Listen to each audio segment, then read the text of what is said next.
Russian researchers in the late 1940s kept 5 people awake for 15 days using an experimental gas-based stimulant. They were kept in a sealed environment to carefully monitor their oxygen intake so the gas didn't kill them, since it was toxic in high concentrations. This was before closed-circuit cameras, so they had only microphones and 5-inch thick glass, porthole-sized windows into the chamber to monitor them. The chamber was stocked with books, cots to sleep on but no bedding, running water and a toilet, and enough dried food to last all 5 for over a month. The test subjects were political prisoners deemed enemies of the state during World War II. Everything was fine for the first 5 days. The subjects hardly complained, having been promised falsely they would be freed if they submitted to the test and did not sleep for 30 days. Their conversations and activities were monitored, and it was noted that they continued to talk about increasingly traumatic incidents in their past, and the general tone of their conversations took a darker aspect after the 4-day mark. After 5 days, they started to complain about the circumstances and events that led them to where they were and started to demonstrate severe paranoia. They stopped talking to each other and began alternatively whispering to the microphones and one-way mirrored portholes. Oddly, they all seemed to think they could win the trust of the experimenters by turning over their comrades, the other subjects in captivity with them. At first, the researchers suspected this was an effect of the gas itself. After 9 days, the first of them started screaming. He ran the length of the chamber repeatedly, yelling at the top of his lungs for 3 hours straight. He continued attempting to scream, but was only able to produce an occasional squeak. The researchers postulated that he had physically torn his vocal cords. The most surprising thing about this behavior is how the other captives reacted to it, or rather didn't react to it. They continued whispering to the microphones until the second of the captives started to scream. The 2 non-screaming captives took the books apart, smeared page after page with their own feces, and pasted them calmly over the glass portholes. The screaming promptly stopped. So did the whispering into the microphones. After 3 more days passed, the researchers checked the microphones hourly to make sure they were working, since they thought it impossible that no sound could be coming with 5 people inside. The oxygen consumption in the chamber indicated that all 5 must still be alive. In fact, it was the amount of oxygen 5 people would consume at a very heavy level of strenuous exercise. On the morning of the 14th day, the researchers did something they said they would not do to get a reaction from the captives. They used the intercom inside the chamber, hoping to provoke any response from the captives they were afraid were either dead or vegetables. They announced, "We are opening the chamber to test the microphones. Step away from the door and lie flat on the floor or you will be shot. Compliance will earn one of you your immediate freedom." To their surprise, they heard a single phrase in a calm voice response. "We no longer want to be freed." Debate broke out among the researchers and military forces funding the research. Unable to provoke any more response using the intercom, it was finally decided to open the chamber at midnight on the 15th day. The chamber was flushed of the stimulant gas and filled with fresh air, and immediately voices from the microphones began to object. 3 different voices began begging, as if pleading for the life of loved ones, to turn the gas back on. The chamber was opened and soldiers sent in to retrieve the test subjects. They began to scream louder than ever, and so did the soldiers when they saw what was inside. They began to scream louder than ever, and so did the soldiers when they saw what was inside. 4 of the 5 subjects were still alive, although no one could rightly call the state of any of them in life. The food rations past day 5 had not been so much as touched. There were chunks of meat from the dead test subjects' thighs and chests stuffed into the drain in the center of the chamber, blocking the drain and allowing 4 inches of water to accumulate on the floor. Precisely how much of the water on the floor was actually blood was never determined.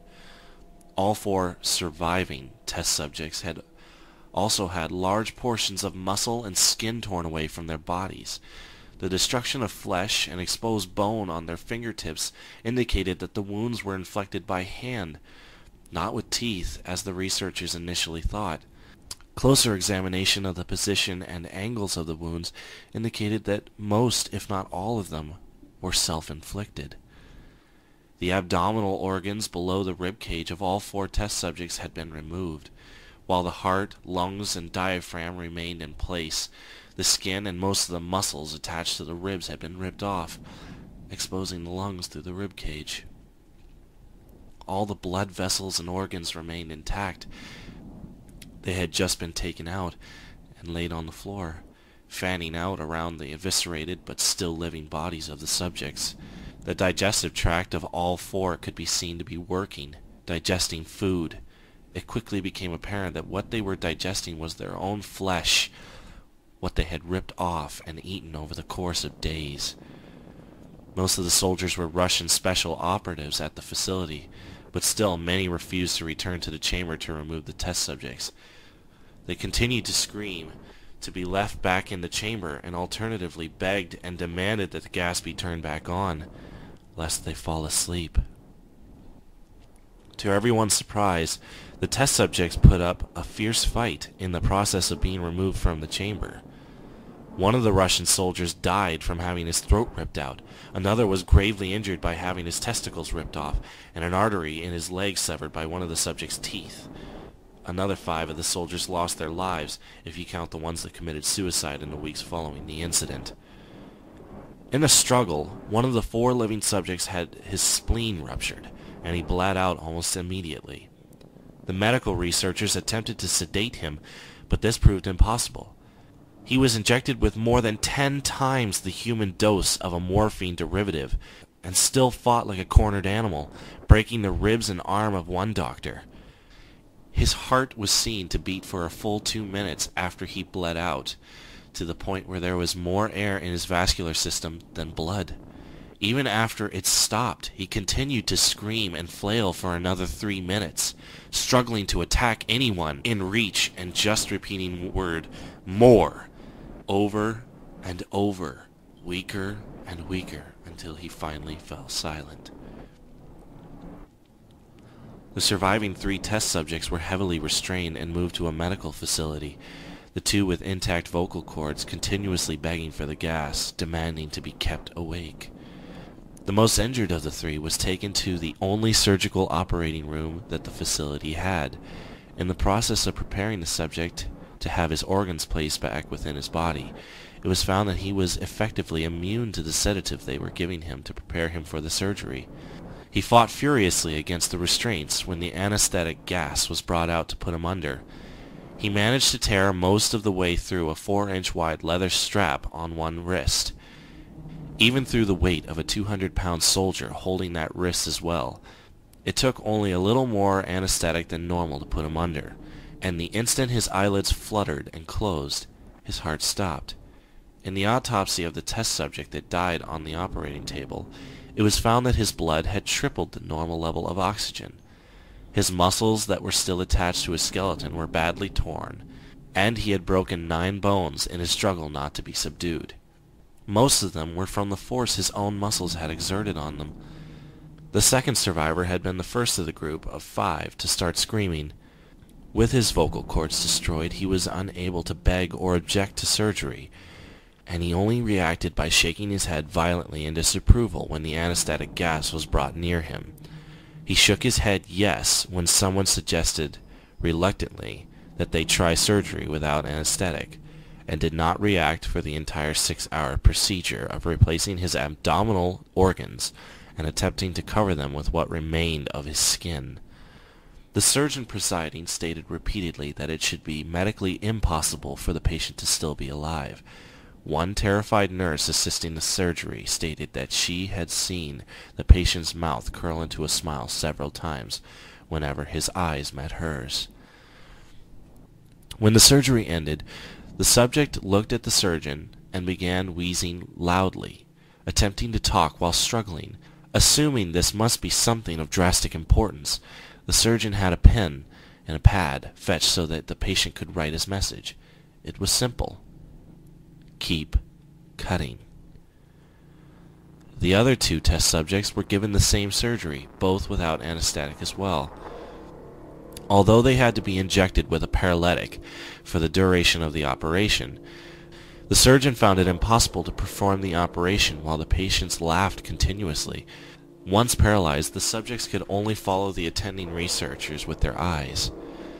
The paralytic cleared their system in an abnormally short period of time, and they were soon trying to escape their bonds. The moment they could speak, they were again asking for the stimulant gas. The researchers tried asking why they had injured themselves, why they had ripped out their own guts, and why they wanted to be given the gas again.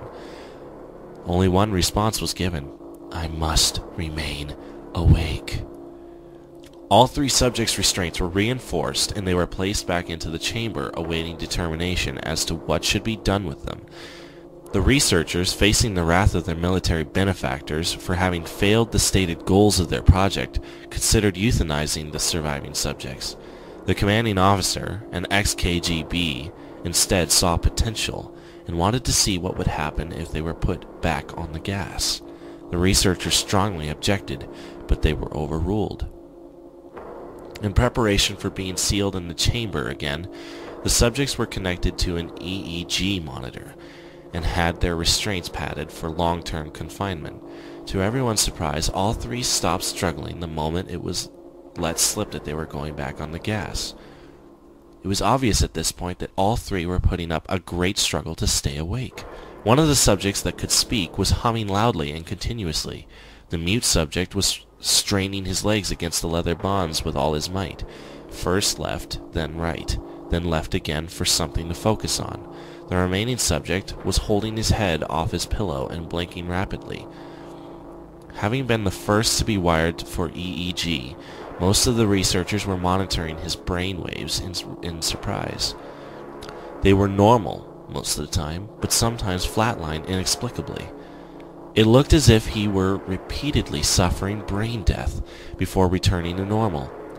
As they focused on paper scrolling out of the brainwave monitor, only one nurse saw his eyes slip shut at the same moment his head hit the pillow. His brainwaves immediately changed to that of a deep sleep, then flatlined for the last time as his heart simultaneously stopped. The only remaining subject that could speak started screaming to be sealed in now. His brainwaves showed the same flatlines as the one who had just died from falling asleep. The commander gave the order to seal the chamber with both subjects inside, as well as 3 researchers. One of the named 3 immediately drew his gun and shot the commander point blank between the eyes, and then turned the gun on the mute subject and blew his brains out as well. He pointed his gun at the remaining subject, still restrained to a bed, as the remaining members of the medical and research team fled the room. "I won't be locked in here with these things, not with you!" he screamed at the man strapped to the table. "What are you?" he demanded. "I must know!" The subject smiled. "Have you forgotten so easily?" the subject asked. "We are you. We are the madness that lurks within you all, begging to be free at every moment in your deepest animal mind. We are what you hide from in your beds every night. We are what you sedate into silence and paralysis when you go to that nocturnal haven where we cannot tread." The researcher paused, then aimed at the subject's heart and fired. The EEG flatlined as the subject weakly choked out, "So nearly free."